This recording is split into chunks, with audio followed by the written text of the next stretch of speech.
Hello everyone, welcome back to the channel Trilingua. E na aula de hoje a gente vai começar a ver um tópico bem interessante, porque geralmente a gente está rodeado de palavras em inglês e a gente aprende a repeti-las de uma maneira muitas vezes nem tão correta, sem ter ideia da origem, e no fim das contas a gente já sabe muito vocabulário de inglês e não tem ideia daquelas palavras são inglesas. Então eu trouxe algumas palavras que são muito presentes na nossa rotina diária, que a gente fala, pronuncia e muitas vezes esquece de perceber que essa palavra dividida em duas faria você aprender duas palavras novas, ou, por exemplo, inferir o significado de outra que também tem o mesmo prefixo ou sufixo. Então eu decidi trazê-las para vocês, ok? Então vamos lá acompanhar a ordem aqui. A primeira palavra que a gente tem é outdoor. Outdoor. A partezinha aqui da palavra out significa fora, ou movimento para fora. Door, ou doors, que significam portas. Em outras palavras seria para fora da porta. Uma coisa que está para fora da porta, no caso da tua casa, seria alguma coisa externa. Então, na realidade, um outdoor é alguma coisa que expõe, normalmente propagandas, algum tipo de produto. Só para lembrar, muitas das explicações que eu vou fazer aqui tem uma lógica, mas é uma lógica que eu particularmente interpreto quando estou observando. Não necessariamente é super verdade aquilo, mas de alguma maneira pode facilitar, ok? Então, outdoors, para fora das portas. E já adiantando, eu acabei colocando por último, mas eu vou adiantar, que é o perfeito inverso dela, que é indoor. E in significa dentro. Então, quando alguma coisa, por exemplo, é indoor, pode ser uma festa indoor, que significa dentro de um determinado local. Ela não é exposta, não é externa. Assim como, por exemplo, o cultivo de maconha, cultivo indoor de maconha ou de outro tipo de planta. É ali dentro, para dentro das portas. Então, outdoor and indoor, ok? Next word is actually two different words. A próxima, banana split. Banana, obviamente não precisa nem explicar, mas o verbo split significa partir, fender, rachar, e é justamente o que é uma banana split. Você corta a banana em duas metades e põe algumas bolas de sorvete. Banana split. O próximo é extremamente conhecido em todas as redes sociais possíveis, que é o verbo like. E o verbo like é o verbo gostar. Então, essa aqui, vou até passar adiante. Hater, ou hater, nas duas pronúncias, hater britânica e hater americana. E é uma dica que eu vou dar a vocês. Em geral, nem sempre, quando a gente adiciona R a um verbo, a gente indica que aquela determinada pessoa executa a ação do verbo. Então, a primeira parte é hate. Hate é o verbo odiar. Se eu coloco ER, se torna hater, ou hater, que é aquele que odeia, ou um odiador. A mesma lógica a gente pode utilizar, por exemplo, para palavras como teach. Teach é o verbo ensinar. Se eu adicionar R, nós passamos a ter agora teacher, ou teacher, como vocês prefiram. Aqui a gente tem, por exemplo, o verbo build, que é o verbo construir. Se tu adiciona R, se torna builder, ou construtor. Okay? Então, hater é o que odeia. Próxima, Skull Beats, que é nome de uma cerveja. Em geral, muitos produtos têm essa mescla de outras línguas.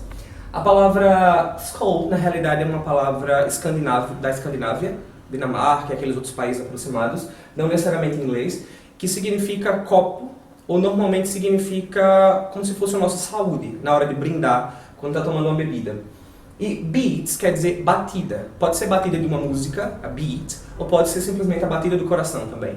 Então seria um copo de batida. É como se você tomasse ali um copo e houvesse batidas. Está relacionado com a música em si, com as festas. A próxima palavra, top, que essa daqui tem muito de meme e vídeo por aí fora, e eu particularmente gosto de brincar com top, top, top. Mas top significa aquilo que está em cima, ou aquilo que está na posição mais superior. Então, por exemplo, em contextos reais, como na Inglaterra, por exemplo, você chega numa pizzaria, as pizzas de lá não são com tanta carne, tanto queijo, ou com tanta coisa que a gente põe, como aqui no Brasil. Então você pode escolher, por exemplo, two tops, ou seja, seria como se fosse a cobertura, recheio, alguma coisa assim. Então você escolhe e coloca queijo e pepperoni, ou queijo e presunto. Então top na pizza pode ser a parte que fica em cima, ok? Mas também top pode estar associado, por exemplo, com top 5, que significam as 5, por exemplo, músicas que estão ali em cima nas paradas de sucesso. Ou top 10, ou top, e o que você queira colocar. E aqui foi uma frasezinha que significa from top to the bottom, que seria literalmente de cabo a rabo, ou seja, de cima a baixo. Então em inglês também tem from the top to the bottom. Bottom significa fundo, ou traseiro, ou alguma coisa que fica embaixo.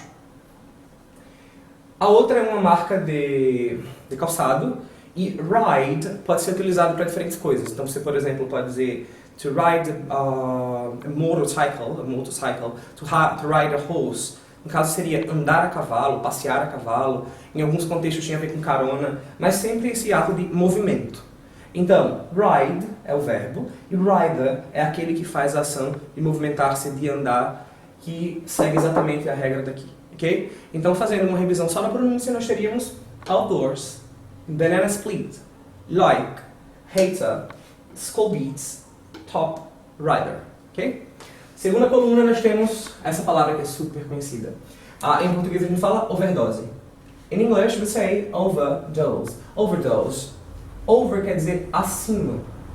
Dose, a dose. Então, em geral, overdose significa consumo além do que era necessário e esperado de uma determinada droga ou qualquer outra coisa. Okay? Container exatamente segue aquela regra que nós vimos agora há pouco. Contain, o verbo conter, container, aquilo que contém, que são aquelas caixas enormes metálicas que contêm uma série de coisas que serão transportadas. Containers. Essa daqui é mais por uso, cash. Cash. E aí você tem, por exemplo, cash machine, que seriam as máquinas de dinheiro. Esse aqui, RIP, está muito presente, eu lembrei basicamente do game Plants and Zombies, onde tem aqueles túmulozinhos e normalmente tem isso aqui no túmulo. E isto significa rest in peace, que significa literalmente descanse em paz. Então é por isso que você vai encontrar isso em contextos mais fúnebres, em túmulos, ok? A próxima, que é muito utilizada no Brasil de diferentes maneiras, como talk screen ou coisa do tipo, este verbo daqui, que significa tocar, se chama touch. Touch. E tela se diz screen. Então, touch screen, ou seja, uma tela sensível ao toque. Touch screen. Este daqui, eu não estou fazendo propaganda, mas é bem conhecido, é aquela que normalmente já vem em posto de gasolina. Então, shell, em inglês, significa concha. Tá? Então, por isso que você tem aqui shell. Então, mais uma palavrinha para o teu vocabulário. Toda vez que você for no posto de gasolina agora e tiver shell, você já lembra, concha. A outra se chama Hot Wheels. Wheel quer dizer roda, wheels. Hot, quente. Então é aquela marcazinha de brinquedo infantil que tem aquela rodinha com fogo, exatamente por isso, por conta das corridas. Hot Wheels. Vão lembrando dessas coisas aí quando forem observando a partir de agora. A próxima se diz Cup Noodles. Cup Noodles. Cup significa taça, copa ou xícara. E noodles é o nome que se dá ao macarrão instantâneo. Então, na realidade, aqui a gente chama de Cup Noodles, fazendo uma referência à marca, e a gente chama miojo. Mas na realidade, em inglês, they are all noodles. Eles são todos noodles. Só que aquele outro tem uma particularidade porque vem no copinho. Então, Cup Noodles. Próximo se pronuncia X-Men. Primeiro aqui uma diferença de plural, porque nós temos man, homem, e nós temos man, plural. E X, porque vem de Xavier, que seria Xavier. O nome do professor Xavier em inglês fica Xavier. Então seriam os homens de Xavier, X-Men. Próximo usa também o X, só que é um programa que se chama X-Factor, ou X-Factor, e seria o fator X, ou seja, alguma coisa particular que alguém faz que impressiona outras pessoas. Fazendo uma revisão aqui da segunda coluna, nós temos overdose, container, cash, RIP, aqui eu estou soletrando, tá? RIP, touch, screen, shell and Hot Wheels. Aqui, continuando, nós temos o verbo vanish, que é propaganda, se não estou enganado, de um sabão em pó. E se espera que o sabão em pó faça a sujeira desaparecer. E é justamente o que o verbinho vanish faz. É isso, desaparecer, fazer sumir. Essa daqui está super presente no Brasil, por conta das TVs, e por conta de diversão, assistir e tudo mais, que seria home theater. Eu aqui estou pronunciando de forma britânica, home theater. E na forma britânica você teria, perdão, de forma americana, home theater, com esse T bem marcado e bem forte. Enquanto que a britânica você vai pronunciar home theater. E existe ainda a possibilidade, por exemplo, na Austrália, em alguns locais, de pronunciar home theater. Mas eu particularmente pronuncio a forma britânica, home theater ou home theater, que seria a forma americana. E terminamos aqui com indoor, que já vimos, fazendo uma revisão da terceira coluna. Cup Noodles, X-Men, X-Factor, Vanish, Home Theater, ou Home Theater, and finally Indoor. Ok? Pessoal, se vocês gostaram da aula, deem um like, curtam, passem o canal adiante, mostrem aos amigos, se inscrevam, que vai estar ajudando bastante. Ok? See you soon and have a good day. See you guys!